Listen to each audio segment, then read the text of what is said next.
背中割って雫は一つ立ってゲット目を覚ましてよゲットもう間もなく願いを文字に起こした血潮に乗ってその身にはどんだろう曇りな全てを振り払うように最電話裏らのエソエセくて遅れですよ近々なんか見えない絆なんて果てなくて僕ら今旅の途中どうして今不時空 Don't you Somebody just tell me out 叶えよう約束通り日々は अब सारे member इकट्ठा हो जाते हैं क्योंकि मिड नेशन का जो अटैक होता है लोग उससे उभर गए थे और एक बड़ी मीटिंग होनी थी आज। अब वहाँ पे गोल्डन डोर आ जाते सब लोग कह रहे होते हैं वाओ इसने बचाया हमें और फिगोलियन भी आता है फिगोलियन आ गया नोजल कितना ताकतवर है और सालिड भी आ गई यहाँ पे और रिल खोया खोया लग रहा है। रिल किसी के ख्यालों में खोया होता है। वहाँ से बटलर कह रहा है मेरे प्रिंस को लड़की मिल गई आखिरकार वो इतने बड़े हो गए और सब लोग कोरल पिकॉक की कैप्टन की तारीफ कर रहे होते हैं उनकी आंखें कितनी प्यारी है करके। अब वहाँ पे जूलियस आ जाता है जो सबके हाथ फैला रहा होता है मतलब वो जूलियस नहीं होता डॉक्टर होता है। जूलियस ने कहा होता है डॉक्टर से तुम चले जाओ। डॉक्टर कहता है तुम क्यों नहीं जा सकते।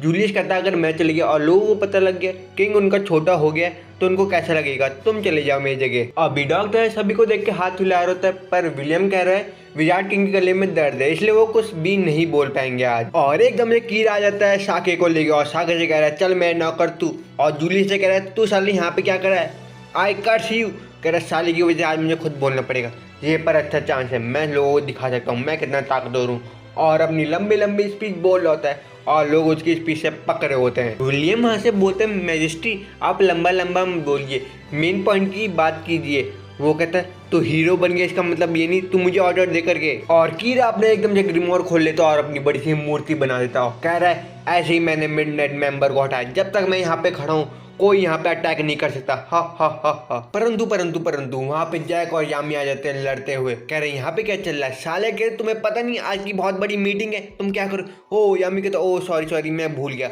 ये हाल लड़ रहा था मेरे से। जैक कह रहा तेरी गलती है तू लड़ रहा था। कीरा कहता तुमने मेरी मूर्ति कैसे तोड़ी। विलियम उसे फिर से समझाता आपको चिल्लाना नहीं चाहिए आप तो यहाँ के किंग है ना तो आराम से बात कीजिए। वो फिर से मन में सोचता है ये साला मुझे क्यों समझा रहा है ये है कौन ये। और कीरा वहाँ से निकल जाता है और सागे जी कहता है साले चल मेरे साथ तू क्या कर रहा है और सारे कैप्टन भी वहाँ से निकल जाते हैं। और हमें सारे कैप्टनों की मीटिंग भी दिखाई जाती है हमें फिनरल मिमोसा और रॉस्टा को भी दिखाई जाते हैं जो बात कर रहे होते हैं। कैप्टन यामी वहाँ पे बैठे होते हैं साले की तरफ देखते कह रहे तेरा मुँह क्यों लाल हो रहा है तेरा पेट तो खराब नहीं है।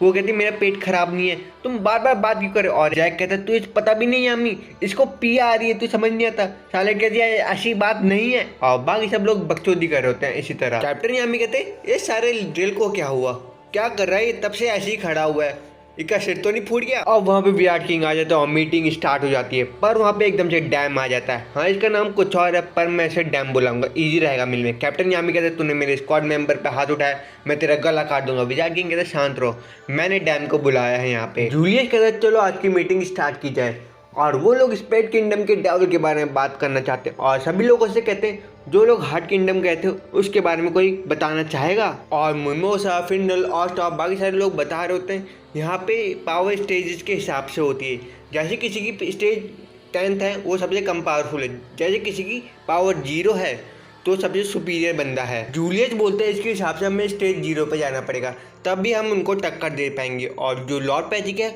उनके ऊपर ही कर्स है। और वो ये भी बताते हैं ब्लैक बुल के मेंबर ने देखा था डायमंड किंगडम के बंदों पे स्पेड किंगडम ने अटैक कर दिया था और देखा जाए तो स्पेड किंगडम में डेविल पोजेस करता है और तभी हमें हाफ एन ईयर दे रखा है लॉर्ड पैचिक ने क्योंकि उनकी 1 साल के अंदर मृत्यु हो जाएगी और उनकी शक्तियाँ कम होने लग जाएगी इसलिए उन्होंने अपने गार्ड एंजल को भी भेज रखा है वो हमारी हेल्प कर सके करके। विलियम एकदम से खड़ा होता है कह रहा होता है ये सब मेरी वजह से हुआ मुझे माफ़ करना मैं अपने पद से रिजाइन करना चाहता हूँ और आप मुझे कोई और मिशन दे सकते हैं। और एक एक करके सारे मेंबर भी खड़े होते हैं सालिड भी खड़े हो जाती कहती है मैं अभी इसको संभाल नहीं पाई ये मेरी गलती है। और वहाँ पे कोरल पिकॉक की कैप्टन बैठी होती है और कह रही होती वैसे मैं तो कुछ ज़्यादा कुछ खास किया नहीं। विराट किंग कहते अभी मैं सबको बाहर निकाल दूँ तो एक क्लोवर किंगडम में कोई बचेगा नहीं तो मैं आप लोगों को सज़ा नहीं दे सकता। आपको सज़ा पानी है तो सब लोग मिलकर काम कीजिए। और डैम खड़े होते कहते ऐसी बात है तो ये फायदे की बात है, तो मैं कुछ भी नहीं कह सकता और वहाँ से चले जाता है। अब ऑस्ट विराट किंग के पास जाता है, थैंक यू कह रहा होता है, आपने सब कुछ संभाल लिया। अब विराट किंग किसी को बुला लेते हैं, वो पर्पल ऑस्कर का एस कैप्टन होता है। वो कह रहे हैं ये स्पेड किंगडम में चोरी कर रहा था रेड टी के साथ मिलके, जो तूने खजाना चुराया है तो हमें क्लोवर किंगडम में मदद कर सकता है चाहे तो। उसके पास कोई ऑप्शन नहीं हो तो कहते जी मैजिस्ट्री मैं आपकी ज़रूर हेल्प करूँगा। विराट किंग कहते सही किया तूने। और यामी और कैप्टन जैक कहते हैं तू हेल्प कर दे, तो ज़्यादा किया तो हम तेरी ठुकाई कर देंगे। विराट किंग कहते हैं मेन बात तो कहना भूल गया मैं आप लोगों से, आप जैसे लोगों को पता ही होगा कि हमें पर डोनेशन की बहुत कमी हो गई है, तो हमें आपकी सैलरी आधी आधी करनी पड़ेगी। कैप्टन जैक और यामी कहते हैं ऐसा क्यों कह रहे हैं, हम तो डेट में हैं। और सब लोग कह रहे हैं हाँ ठीक है ऐसा आप कर सकते हैं। और यामी और जैक इससे इतना परेशान होते हैं, वो दारू की नशे में बहुत धुत हो जाता है और अजीब सी एक्टिंग कर रहे होते हैं। विलियम से कहते हैं चल बैठ के जुआ खेलते हैं। और जैसे ही विलियम जा रहा हो कहते हैं तुम लोग कितने अच्छे हो, तुम मुझे अच्छे ट्रीट करते हो, और एकदम से सल्यूट कर देता है। अब हमें नेक्स्ट सीन में दिखाया जाता है ऑस्टा और नोएल बैठ के कहीं जा रहे होते हैं और नोएल झाड़ू का तेज संभाल नहीं पा रही होती। ऑस्टा एकदम से उसे गले लगा देता है, वो कहती है मैं रॉयल्टी हूँ तुम दूर भागो। ऑस्टा कहता है मैं क्या करूँ, और एकदम से नीचे लटक जाता है। वो कह रहा तू कहे झाड़ू चला रही है। नोएल कहे तुझे मेरा धन्यवाद करना चाहिए। ऑस्टा कह रहा है मैं धन्यवाद क्यों करूँ तेरा, तू ही मेरे से कह रही थी चलो मेरे साथ, मैं हॉट विलेज जा रहा हूँ तो मैं तुम्हें बिठा के ले जाऊंगी, मैं झाड़ू को अच्छे से कंट्रोल कर सकती हूँ, तू ही कह रही थी ना। नोएल बोलते तुझे मुझे थैंक यू बोलना चाहिए। और कह क्यों थैंक यू बोलूँ, तू तो मेरी जान लेने पे तुली हुई है। और नैरो वहाँ से एकदम से कल्टी मार लेती है, पर नोएल एकदम से झाड़ू को संभाल लेती, कहती देखा ना तुमने मैं झाड़ू को कंट्रोल कर लिया। और कहता है हाँ जिंदा बच गए हम लोग फाइनली, मैं फिंडल की मदद लेता तो अब तक पहुँच भी चुका होता हॉट विलेज में।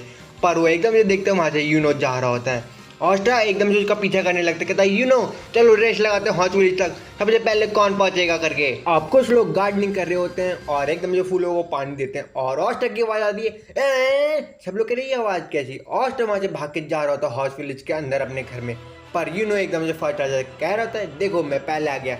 पर हमें बैल को भी दिखाया जाता है, कह रही यू नो कितना क्यूट लगता है जब बच्चों वाली हरकतें करते हुए। अब चर्च के अंदर से फादर निकलते, कहते यू नो और ऑस्ट्रा तुम आ गए, और एकदम से गले लगा देते तुम लोग कैसे हो बेटा। और मैं सुनने में आया ये न्यूज़ सही है क्या। यू नो कहते ये बात सही नहीं है, जो ऑस्ट्रा के अंदर डेवल है वो उसे कंट्रोल करने की कोशिश कर रहा है। फादर कहते हाँ मैं जानता हूँ, ऑस्ट्रा ने हमारे विलेज को सेव किया तुम दोनों ने मिलके, हम तुम दोनों को हीरो मानते हैं। और उन दोनों को कमरे में ले जाता हूँ, कह रहे देखो ऑस्ट्रा मैं तुम्हारी फोटो लगा रखी। ऑस्ट्रा कह रहे इसकी कोई जरूरत नहीं था। और बाकी बच्चे कहाँ गए। फादर कहते मैं क्या करूँ, बाकी बच्चे छोड़ के चले गए। और जैसे वो बाहर निकलते जा रहे होते कह रहे होते वो लोग मैजिक स्कूल गए हैं, हमारा गाँव धीरे धीरे डेवलप कर, और सिस्टर लिली और मैं और बाकी सारे मेंबर बहुत मदद कर रहे हैं चीज़ में। अब हमें दो बंदों को दिखाई देते हैं जो ऑस्ट्रा और यूनो को देख के बहुत खुश हो जाते हैं। ऑस्ट्रा कहते हैं हाँ मैं आ गया। और हमें नैरो को दिखाई जाता है जो सागर में बदल जाती, कहती है प्रिंस मैं यहाँ पे आ गई, और उसे याद कर रही होती पहले विराट किंग को। और बाकी सारे बंदे ऑस्ट्रा और यूनो को देख के बहुत खुश होते हैं और एकदम से बाहर आ जाते हैं। बेल कहती है ये देखो यूनो कितना अच्छा, और एकदम से कोई बच्ची बेल को उठा लेती, कह रही ये डॉल है इसके साथ हम खेलते हैं। और सिस्टर लिली भी आ जाती है, ऑस्ट्रा और यूनो को देख के बहुत खुश हो जाती है और रोने लगती है। और ऑस्ट्रा अपनी बाहें फैला देती, कहता है सिस्टर लिली प्लीज शादी कर लो मेरे से, प्लीज मैरी मी। और बाकी सारे बंदे सुन रहे होते बात कर रहे हैं, ऑस्ट्रा कभी नहीं बदलेगा। और ये सारी बातें नोएल भी सुन लेती है और कह रही क्या कर रहा है ये ऑस्ट्रा, मुझे प्रपोज क्यों कर रहा है इस समय, मैं क्या करूं। और एकदम से उसका बैलेंस बिगड़ होता है और दूसरी तरफ सिस्टर लिली ने ऑस्ट्रा को मुक्का मार दिया होता है, पर नोएल भी ऊपर से नीचे गिर जाती, कहती है ऑस्ट्रा तुम ऐसा क्यों कर रहे हो मेरे साथ, मैं इसका जवाब नहीं दे सकती। सिस्टर लिली एकदम से नोएल के पास आती है और कह रही है तुम ऑस्ट्रा का बहुत ख्याल रखती हो, तुम हमेशा उसका ध्यान रखते रहना, और ऑस्ट्रा ने तुम्हारे बारे में लेटर में कुछ लिखा था। नोएल कहती क्या लिखा था साली ने, मेरे बारे में प्यार भरी बातें तो नहीं रखी, और एकदम उस पर पानी मार देती है। वहाँ से हमें सागर को भी दिखाया जाता है। फादर कहता है तुम भी ब्लैक बुल में रहती हो ना लड़की, तुम भी ऑस्ट्रा का ध्यान रखना। वो कहती है हाँ जरूर। सिस्टर लिली कहती है मुझे पता है तुम दूर से आए हो, पर मैं तुमसे एक फेवर मांग सकती हूँ। वो दोनों कहते हैं हाँ तुम जो भी कहो हम मान लेंगे। और एकदम ये क्लास में जाती, कहती है तुम्हें एक दिन का टीचर बनना पड़ेगा हमारे लिए। ऑस्ट्रा कहते हैं हाँ मैं इनको क्या सीखूँ। और एकदम अपने कपड़े उतार दे, कहते हैं तुम्हारे पास माना नहीं है, पर तुम्हारे पास मसल है और अपने मानों को तुम ट्रेन कर सकते हो, चलो हम मिलके 100 राउंड लगाते हैं। और वहाँ से वो निकल जाता है ऑस्ट्रा। अब कुछ बच्चे यूनो के पास आती, कह रही चलो खेलते हैं। सिस्टर लिली कहती है तुम इनके साथ खेल सकते हो, मतलब कह रहा है बेबी सिटिंग करनी है। सिस्टर लिली कहती है हाँ उसकी तरह कर सकते हो तुम। और सारे बच्चे कहते हैं चलो हम घर घर खेलते हैं। यूनो कहते हैं ठीक है चलो खेलते हैं, और सारे बच्चे खेलने लग जाते हैं। नोएल को बच्ची बना देते हैं और यूनो को मम्मा बना देते हैं और नैरो को पाप बना देते हैं। अब यूनो एकदम से कहता है मेरी बाबू ने खाना खाया। बच्चे बोली होती अच्छे से मम्मी की एक्टिंग करो। सिस्टर लिली कहती है ये बच्चे सीरियस है, तुम अच्छे से एक्टिंग किया करो। और बहुत बढ़िया एक्टिंग कर रहा होता है, कहता है मेरे बाबू ने खाना खाया, वो दूध पीना चाहता है। और ये सारी बातें बैल भी सुन लेती है, ये सब सुन के वो हैरान हो जाती ये क्या कर रहा है करके। नेक्स्ट सीन में दिखाया जाता है ऑस्ट और यूनो एक कमरे में जा रहे होते हैं जहाँ पे बच्चे कुछ मैजिक के बारे में सीख रहे होते हैं। और एकदम ये देखते हैं ये दोनों तो वही बंदे हैं जिन्होंने ग्रिमोर चुराने की कोशिश की थी, पर वो ऑस्ट और यूनो को देख के हाथ मिला लेते हैं, तुम लोग कैसे हो, तुम तो हमारे शान हो। और वहाँ के हमें मेन टीचर को दिखाया जाता है ये तो वही ओल्ड मैन है करके जिन्होंने इनको ग्रिमोर बांटा था। और वो ऑस्ट और यूनो को देख के बहुत खुश हो जाता है और सारे बच्चों से कहता है तुम्हें ऑस्ट और यूनो की तरह बनना है, बड़ा मैजिक नाइट तुम बनोगे ना। आप सभी जने घर की ओर जा रहे होते हैं, सब लोग कह रहे होते हैं स्वीट पोटैटो की पार्टी होगी, नोएल के लिए मैं कहाँ पे आके फंस गई। फादर कहते हैं नोएल तुम भी हमें ज्वाइन करना। और हमें नैश को दिखाया जाता है जो ऑस्ट से रूडली बात कर रहा होता है। सिस्टर लिली बताती है नैश ऑस्ट और यूनो को एडमायर करता है, उन्हीं की तरह बनना चाहता है।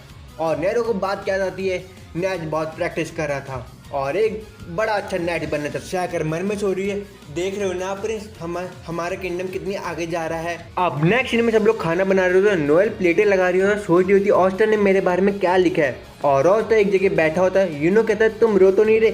ऑस्टर कह रहा है मैं रो नहीं ना, मैं बहुत खुश हूँ। पहले सब लोग बहुत धुतकारते थे, अब सब लोग मेरे बारे में पूछते हैं, ये कितनी अच्छी फीलिंग है।